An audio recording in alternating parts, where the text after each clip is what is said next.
பேரவைத் தலைவர் அவர்களே, எங்களுடைய தலைவர் இதை அரசியல் செய்வதற்காக கிடையாது. இந்த அரசு பொறுப்பேற்ற முதல் நாள்லேருந்து சொல்வது கஜானாவை தொடச்சி வச்சுட்டு போயிட்டாங்க, கஜானாவில் பணம் இல்லை என்பதுதான் தொடர்ந்து இவங்க வச்சிருக்கக்கூடிய குற்றச்சாட்டு. அது மட்டும் இல்லை, இவங்களோட தேர்தல் பிரச்சாரத்தில் இப்போ இருக்கக்கூடிய அமைச்சர்கள், சட்டமன்ற உறுப்பினர்கள், அவங்க இயக்கத்தை சேர்ந்தவங்க நிறைய பேர் சொல்லியிருக்கிறாங்க, தொடர்ந்து இலவசமாக கொடுக்குறீங்க, எல்லாத்தையும் இலவசமாக கொடுக்குறீங்கன்னு இவங்க குற்றம் சாட்டிட்டு இன்னைக்கு காரை இலவசமாக நீங்கள் கொடுக்குறீங்க. அது உங்கள் முதலமைச்சருடைய உரிமை. நாங்கள் எங்களுக்கு கார் தேவையில்லை, எங்களுடைய திராவிட முன்னேற்ற கழக உறுப்பினருக்கு கார் தேவையில்லை. யார் யாருக்கு கார் வேணுமோ நீங்கள் வாங்கிக்கோங்க. எங்களுடைய வேண்டுகோள் என்னன்னா, வேட்புமனு தாக்கல்ல நீங்கள் அஃபிடவிட்டில் ஃபைல் பண்ணியிருப்பீங்க, யார் யாருக்கு கார் இல்லை, எவ்வளோ சொத்து இருக்குது அப்படின்னு சொல்லியிருப்பீங்க.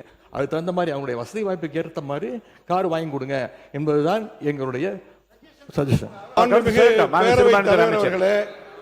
இந்த சட்டமன்ற உறுப்பினர்களுக்கு இந்த கார் தேவைங்கிறது ஒரு சர்ச்சையாக பேசப்படுகிறது. பல ஆண்டுகளுக்கு முன்பே மாண்புமிகு முன்னாள் முதலமைச்சர் டாக்டர் கலைஞர் கருணாநிதி அவர்களால் 300க்கும் அதிகமான யூனியன் சேர்மன்களுக்கு அரசு சார்பில் வாகனம் வழங்கப்பட்டுச்சு. இது ஒன்றும் புதுசு இல்லை. அப்போல்லாம் நிதி நிலைமை அப்பவும் இப்படி தான் இருந்தது.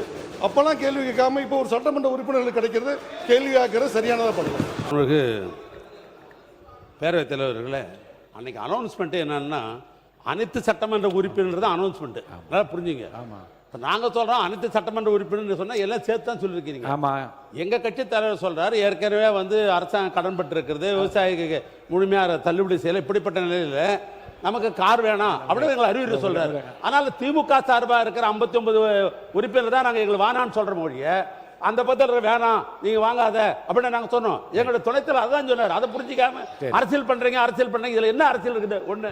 ரெண்டாவது, இப்போ 59 சட்டமன்ற உறுப்பினர் வந்திருக்கிறோம், எல்லாருக்கும் வீடு கொடுத்துருக்குறாங்க. கொடுக்க முடியாது. அரசாங்கத்துக்கு எப்பொழுதும் எதிர்கட்சி தலைவர் அந்தஸ்து இருக்கிற பொழுது அவர்கள் அமைச்சருக்கு இணையானவர்கள் என்று அமைச்சருக்கு என்னென்ன வசதியோ அந்த வசதி தராங்க. இது அரசாங்கம் போட்டிருக்கிறது. நீ நானும் பார்த்துல அது புரோட்டோகால். அது அந்த புரோட்டோகால் அப்புறம் அரசாங்கம் தான் நீங்க கொடுத்துருக்கீங்க. அப்புறம் அரசாங்கமே கொடுத்துட்டால் குறை சொன்னா என்ன அர்த்தம்? அதுவும் தவறு. அதனால புரிஞ்சுன்னு பேசுங்க. ரெண்டாவது, நாங்க எங்களை பொறுத்தளவுக்கு நீங்க கஞ்சாடை காட்டினாலே காட்டினாவே நாங்க ஒத்துழைக்கிறோம். ஆனா சட்டமன்றம் பெரும்பான்மையாக பிரச்சனைக்கு யாரு ஆளாகிறாங்க? அந்த பகுதியில் இருக்கிறதா பிரச்சனை எழுப்பி உங்களுக்கு ஒத்துழைக்கல. சிறுபான்மைத்துறை அமைச்சர் அவர்கள் சொன்னார், சேர்மனுக்கெல்லாம் தலைவர் கலைஞர் கார் கொடுத்தார். சட்டமன்ற உறுப்பினருடைய பணி வேறு, உள்ளாட்சி பிரதிநிதிகள் உள்ளாட்சியிலே தலைவராக இருக்கிறவருடைய பணி வேறு.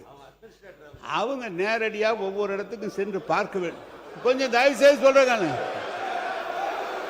கொஞ்சம் கேளு தம்பி. உள்ளாட்சித்துறை அமைச்சர் கொஞ்சம் இருங்க. காரு எங்களுக்கு வேணான்னு சொன்னதுக்கே இவ்வளவு கோவப்படுறீங்க. கொடுத்தேன்னு சொல்றாரு. ஒரு உள்ளாட்சி துறையில சேர்மனா இருக்கிறவரு, 30 பஞ்சாயத்தை பார்க்கிறவரு, 30 பஞ்சாயத்தை நிர்வாகத்தை பார்க்கிறவர். சார், செக் பவர் உங்களுக்கு இருக்கா? சட்டமன்ற உறுப்பினர் செக் பவர் இருக்கா? உள்ளாட்சி பிரதி தலைவருக்கு செக் பவர் உண்டு. எனவே நீங்க உள்ளாட்சி தலைவர் கொடுக்குறோம். பேரவைத் தலைவர் அவர்களே, அண்ணா ஒரு நிமிஷம் மாண்புமிகு பேரவைத் தலைவர்களே, மாண்புமிகு மூத்த உறுப்பினர் கேட்டாரு, சட்டமன்ற உறுப்பினர் செக் பவர் இருக்கான்னு அப்படின்னு. செக் பவர் இல்லை, ஒத்துக்கிறோம். ஆனால் மக்களுடைய எதிர்பார்ப்பு என்ன தெரியுமா? அந்த புதிய சட்டமன்ற எதிர்பார்ப்புன்னா, பெரும்பாலும் தேர்தலில் நாங்கள் பிரச்சாரத்துக்கு போகும்போது சொன்னது, நிறைய இடத்துல எம்எல்ஏவை நாங்க பார்த்ததே கிடையாது. எம்எல்ஏ ஓட்டு கேட்கும் போது வந்தாரு, அதுக்கப்புறம் வரவே இல்லை. மழை வரும்போது வரல, எங்க குறைய கேட்க வரல. ஏன் தொகுதியிலேயே அது இருந்துச்சு, எம்எல்ஏ ஆபீஸ் கூட இல்லைன்னு. அப்ப மக்களுடைய எதிர்பார்ப்பு என்னன்னா, சட்டமன்ற நாங்க தேர்ந்தெடுக்கப்பட்டு எங்களுடைய கோரிக்கையை நிறைவேற்றுறது எங்களை முத பாருங்கன்னு சொல்றாங்க. அப்ப பாருங்கன்னு சொல்லும்போது நடந்து போய் பார்க்க முடியாது. ஒவ்வொரு சட்டமன்றத்தை இடத்துல பார்க்கும்போது கிட்டத்தட்ட 3 லட்சம் பேர் இருந்தாங்கன்னா, இப்ப 7 வார்டு இருக்கு என் தொகுதியிலனா, 7 வார்டு நம்ம நடந்து போய் பார்க்க முடியாது.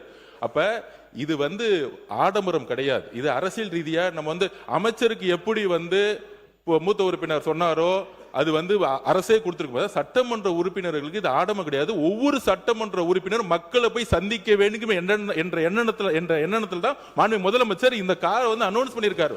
மக்களை சந்திக்க வேண்டும், இதுதான் முக்கிய கோரிக்கை. சந்திக்கும் போதுதான் அனைத்து டிபார்ட்மெண்டோடைய ஒவ்வொரு ஆபீஸ்க்குள்ள போய், இப்ப நீங்க உள்ளாட்சி துறையெல்லாம் ஆபீஸ்ல உட்காந்துட்டு ஒரு சட்டமன்ற உறுப்பினர் கேள்வி கேட்கும் போது அந்த அதிகாரிகள் உள்ளபடியே ஒரு பயம் வரும். இல்ல வீட்டுக்குள்ளேயே உட்கார்ந்துகிட்டு நம்ம வந்து ஒரு அரசியல் செய்ய முடியாது. மக்களுடைய தேவைகளை ஒவ்வொரு தெருவா செய்யணும். அதுக்கு தான் இந்த இதை தவிர இது ஆடம்பரம் கிடையாது. எதிர்க்கட்சி தலைவருடைய நிலைப்பாடுல நாங்களும் இருக்கோம். யார் யாருக்கெல்லாம் கார் இருக்கு அவங்க ஆட்டோமேட்டிக்கா யாரும் அப்ளை பண்ண போறது இல்லை. ஆனா ஒரு முதலமைச்சருடைய அறிவிப்பு பொதுவான அறிவிப்பா தான் இருக்க முடியும். இதுதான் ஒரு அரசுடைய புரோட்டோகால்.